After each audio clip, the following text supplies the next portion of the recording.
What up, Facebook, YouTube, Twitter?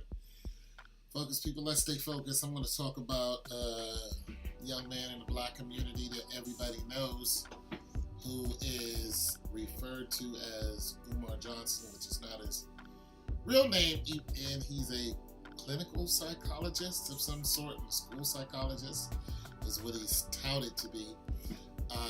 He's written one book, and listen, I don't follow Umar Johnson. For you people who are going to watch this video, especially, because there's a lot of women who have been subscribing to my channel, and I appreciate that 100%.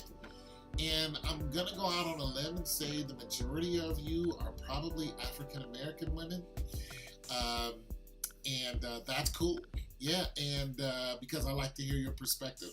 A lot of you I've been able to talk to, and you guys have been commenting and sharing in a very positive light. Even if you don't like what I say, you still have a negative positive comment, which allows us to continue a conversation, which I enjoy very much. For those of you who come on my channel and start calling me names, I go in on you real quick and I get rid of you and block you, because that's not what we're doing here. Anyways, as far as Umar Johnson's concerned, I just start hearing videos about him getting money together to get a school and to develop the school, and everybody wanted to know what happened to the money.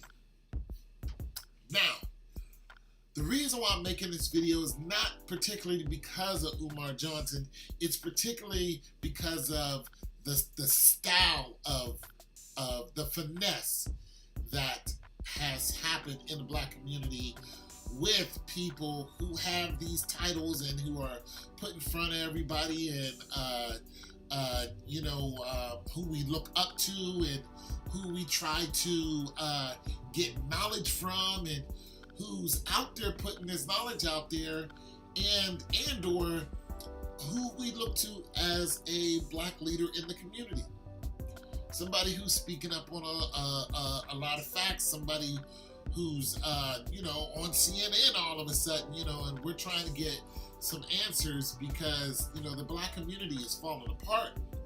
It's either being torn apart by itself, by the people that are in the community, or it's being torn apart by the people who are on the outside of the community who just want to see it destroyed, and they keep doing things to affect the people who live in the community. They won't let them have no peace.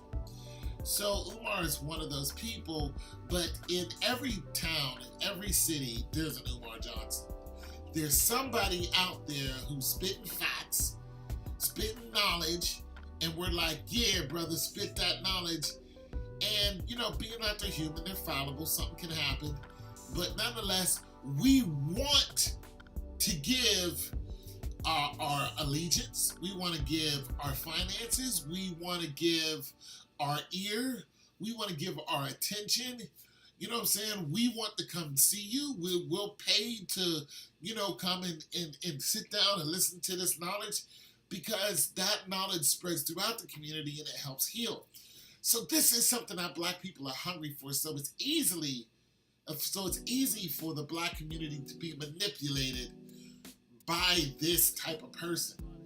It's easy to happen. So in this case, I wanted to talk about an issue that happened that's very similar to what's going on with Umar Johnson and the whole money for the school thing. And I'm just going to talk about a situation that happened here in Ohio, in a city where I'm at. And I was part of this charade because I actually knew the guy. So basically, I'm not going to say what his name is. I don't even remember his name. So what happened was, probably 10 or so years ago, there's a young man I knew. We used to run, masters track with, exercise and stuff like that. And he was like, yeah, I'm going to build a charter school for blacks. So I was like, okay, cool. And he was like, so, this is what's going to happen. So he developed this whole curriculum, I don't know what qualified him to do it, but nonetheless, this is what gets it. Not only were the black people like, yeah, go ahead and do it, the white people are the ones who gave him the money to do it. He was like, listen, man, I would walk into these offices and I would have to take my shoes off because the rugs were so plush, and these white people was just sitting there and they was just giving me thousands and thousands of dollars. So this, the charter school was basically in an old, it was a Sun TV, so it was like an H.H. Gregg or like a big warehouse type of thing, but the lighting and everything was just right. You could go in there and build a nice school, have classes, nice open area, but he was building it around the military. So he had military interest in everything. And there's a military base where I live. So this just clicked just right. He was firing on all cylinders. He had the black dollar, the military dollar, the white dollar, the Jewish people, everybody giving him money to open this school, to have this curriculum, to have these kids to have the exercise equipment he needed, because he was going to have them doing calisthenics. I was behind it because I'm ex-military. You had a lot of ex-military and military people behind it.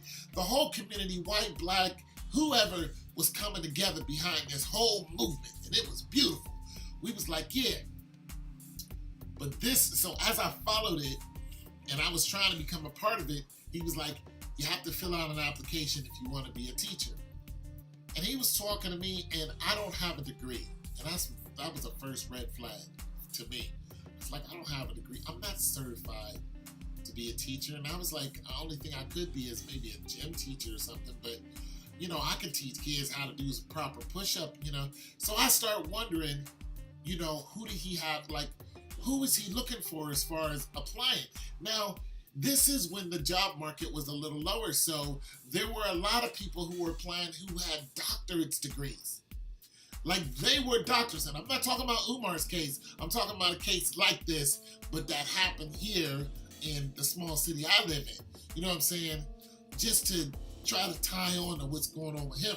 So, he had people with doctorate degrees, psychologists, all this kind of stuff. The young man that lived here.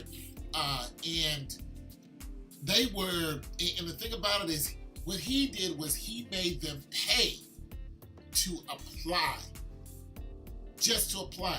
Not even to say they're working there. You know how much it costs for them to apply for these doggone jobs? It costs $80 just to fill out an application.